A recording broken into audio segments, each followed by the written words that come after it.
Gilles Verdez s'est retrouvé il y a quelques années au cœur d'une catastrophe devenue célèbre. Il en a gardé quelques séquelles, comme il vient de l'expliquer ce lundi soir dans Touche pas à mon poste.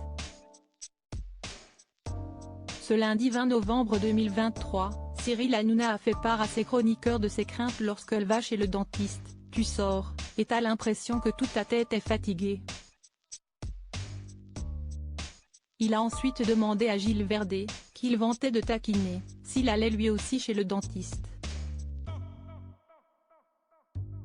Le mari de Fatou a alors révélé à ses camarades avoir l'incapacité d'ouvrir la bouche, à cause de son accident à Furiani. Tout est coincé. J'ai l'air comme ça bien pourtant, mais en fait tout va mal.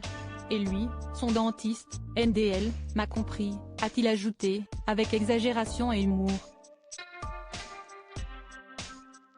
Avant de conclure, toujours avec le sourire, quand on me soigne une carie, j'y vais 6 fois.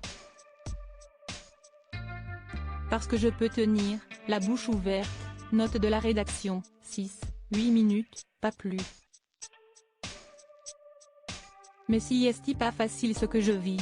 Il en parle avec légèreté, mais ce sont réellement des séquelles de son accident lié à la catastrophe de Furiani, qui correspond à l'effondrement d'une tribune sud du stade Armand Césari du Sporting Club de Bastia, le 5 mai 1992 lors d'un match opposant le club de football corse à l'Olympique de Marseille. Un drame qui a provoqué la mort de 19 personnes. Plus de 2000 ont été blessés. Il s'agit de l'un des drames récents du football français les plus marquants, à tel point qu'une loi datant de 2021 prévoit qu'aucun match professionnel ne soit joué les 5 mai, en hommage à cette catastrophe. Si est d'ailleurs en 2021, sur le plateau de TPMP, que Gilles Verdez revenait sur ce drame, lui qui était présent à ce match et qui a été secouru par le président de l'homme de l'époque, à savoir l'immense et regretté Bernard Tapie. C'était une scène d'effroi.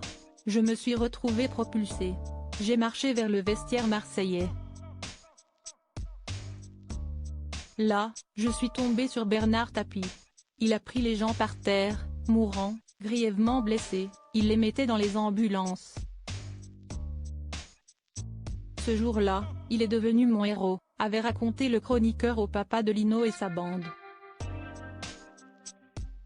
Selon lui, et Jacques Vendroux, le mari de Dominique Tapie n'a jamais voulu raconter ni tirer gloire de ce qu'il avait fait lors de ce terrible incident.